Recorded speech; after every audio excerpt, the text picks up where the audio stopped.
On today's episode, I will be talking about diverse sex drive in marriage, also clinically known as libido. There is something many couples are experiencing which is causing pandemonium in the home, affecting other significant aspects of their marriage. Singles, take note.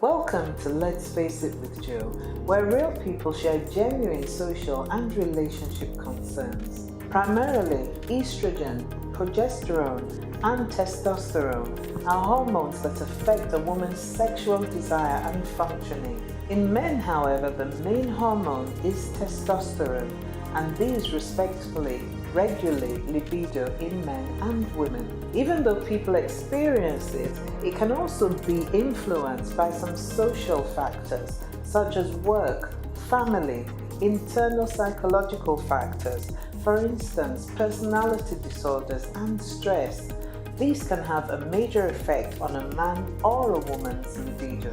I have discovered during my pre-marriage counseling sessions that the sex drive of the future spouse is rarely in line with the other. In fact, before marriage, most couples are of the opinion that as long as there is an ability to have sex, then that's sufficient. Capital N-O, no. In marriage, some men want sex 5 times a week, whilst the woman wants sex just twice. In other cases, the woman wants sex 4 times a week, whilst the man may say, once or twice is enough for me. You see, we already have disparity on our hands. Don't be fooled, please. Disparity in sex drive has broken many happy marriages due to the spouse committing adultery. However, sex drive can also be affected by age, health conditions, medication, lifestyle, and not having a peaceful and happy marriage. This plays a huge part in libido for both men and women. A spouse who has extremely frequent or sudden increased sex drive may be experiencing hypersexuality, while the opposite condition, a decrease, is known as hyposexuality. Sex drive in men and women varies. A 2001 meta-analysis of over 150 studies found that on average, men have a higher sex desire than women. Now, do people really have diverse sex drives in marriage? Oh yes, they do, and there's a long list of reasons for diverse sex drive in marriage. Wouldn't it be interesting to know which category your marriage falls into?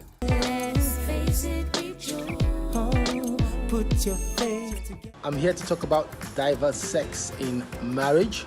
I understand there are a lot of people that have different needs when it comes to the other room. How do couples cope about diverse sex needs in marriage, especially before kids and also after kids? I know especially for women, their moods change. They have different needs. For men, it's usually constant. If a guy is wild before marriage, he's still wild in marriage. But sometimes I understand when women are probably wild before marriage, in marriage they sometimes change. I think it's best for couples to sit down together and talk about it. I know for a fact that there are couples that have different ways of meeting those needs. In a few instances, we have women suggesting to their spouse to go get someone else. It works for some people and it doesn't work for other people. Now, let's look at the different sexual appetites identified in both men and women. This will help you to understand your sex drive and that of your spouse, so that you can have a better understanding of what your sex life entails to help you navigate through marriage amicably. When one is sensual in marriage, you find emotional intimacy more important during sex than physical performance. Therefore, putting it simply, the sensual spouse connects spiritually as well as emotionally and actually sees it as a physical expression of love in the relationship. Adverse though, when a sensual spouse is continuously being turned down for sex, they will definitely feel rejected. One almost knows before the start of foreplay that it's a turn down. Boys learned something during their adolescent years to use sex and masturbation to deal with boredom and frustration. Hence, when a boy becomes a man and finds himself deprived of sex in marriage, they sometimes turn to masturbation for release, particularly once they've been pre-aroused and then denied by their spouse. It's advised that the deprived spouse should look for a positive, non-sexual way to cope with negative feelings by taking up a sport, jogging, writing, or something. Time gone by, it was the man who was lacking sex, but we are seeing more and more women these days being starved of sex, sadly leading some to committing adultery. However, I was privileged to interview a number of women on why they deprived their husbands of sex. They told me sex had become boring and husbands were not satisfying their needs by touching them at the right time and in the right places. Some said husbands were just proposing microwave sex day in, day out. Some men, on the other hand, were concerned their spouse was not putting fire into their lovemaking, often complaining about being tired, having headache, and when they did agree to it, it was the same old missionary style: no kissing, no garnish, nothing. Both agreed though, when they're stressed, you may feel the desire to have sex, but avoid it because you're worried you can't please your partner because you're tired and exhausted. Or what else could be the reason behind it? Your self-doubt may stem from a current difficult time, such as an illness, problems at work, financial issues, or when sex is just not a priority. During such times, talk and listen to your partner. But if things are getting more difficult between the two of you, maybe you could consider making an appointment to see a professional counselor and iron out your expectations. Your spouse needs a clear understanding of the situation from your side. When being detached of sex, some men I spoke with said it's easier to satisfy sexual needs through masturbation since you don't need anyone to make you feel good. We all know there is so much controversy about this, but what could be behind it? You're distracted by other demands in your life, such as stress from work, a lack of self-worth, family pressures, and other things. My advice is to find a way to deal with life's pressures and build intimacy through non-sexual couple time. Go out together, maybe to places where you have no choice than to talk to each other. Let's quickly look at the different types of libido. When you have an erotic libido, you feel an emotional closeness only with someone who is sexually passionate. If the person is not, then you won't feel close at all to do anything. Why is this? To the erotic, sex is the most important part of a relationship, and they need to feel stimulated, desired, and chaste. But really, I would advise the erotic spouse to have fun, rightfully so, but to pay attention to their partner's sexual needs also. The addictive spouse finds it difficult to resist sex with other partners despite being in a happy and stable relationship, meaning they have sex with more than one person apart from the spouse. What's behind it? Well, the sexually addicted is more than likely using sex to boost low self-esteem or to enhance high self-esteem. I must emphasize, counseling is a must. Yes, they need to see a counselor. A sex-addictive spouse could sleep with absolutely anyone. Example, a house help, a minor to say the least. These actions are not to hurt their spouse, but an uncontrollable habit of sex. is a serious habit that requires help.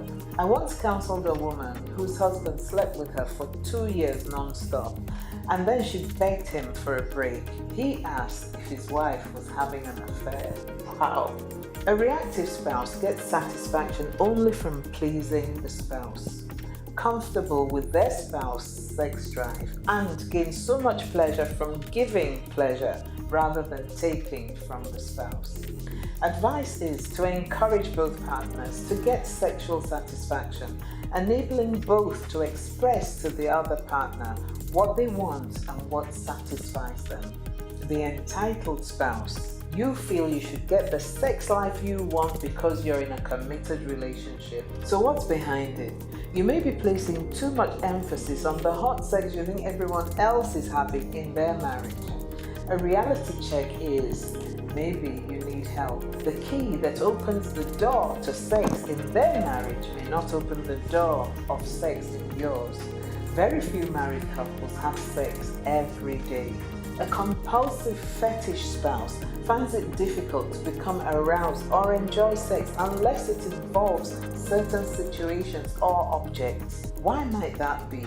Researchers aren't sure why fetishes from mild to extreme develop, but they generally form very early in life.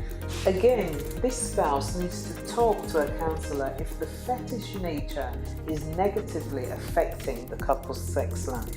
The disinterested spouse wouldn't care if they never had sex again. What's behind that? They may have progressed from stressed libido or maybe have a natural low interest in sex. To boost the desire, focus on one good reason to have sex rather than all the reasons not to. Many people have a mixed libido type, the erotic and sexual combo. Whatever your libido, communicate this with your spouse so adjustments can be made to help balance diverse sexual appetites in marriage. And if there's still sexual challenges, go and see a professional counselor together. Sex is a gift from God, not just for procreation, but for enjoyment and expression of love between husband and wife. Also, work on yourself too. That's all for today. Now you know what sex drive is all about. Join me again next week for another interesting and thought-provoking topic. Check me out on the social media handles showing on the screen now. And remember, don't hide it. Let's face it together with Joe. Take care. Bye-bye. Training sessions are available with Joe on relationship, professional and social etiquette, including elocution and diction. For corporate organization or personal teaching, send a mail to the email address displayed on the screen now. And don't forget to tap subscribe to Let's Face It with Joe on the YouTube page.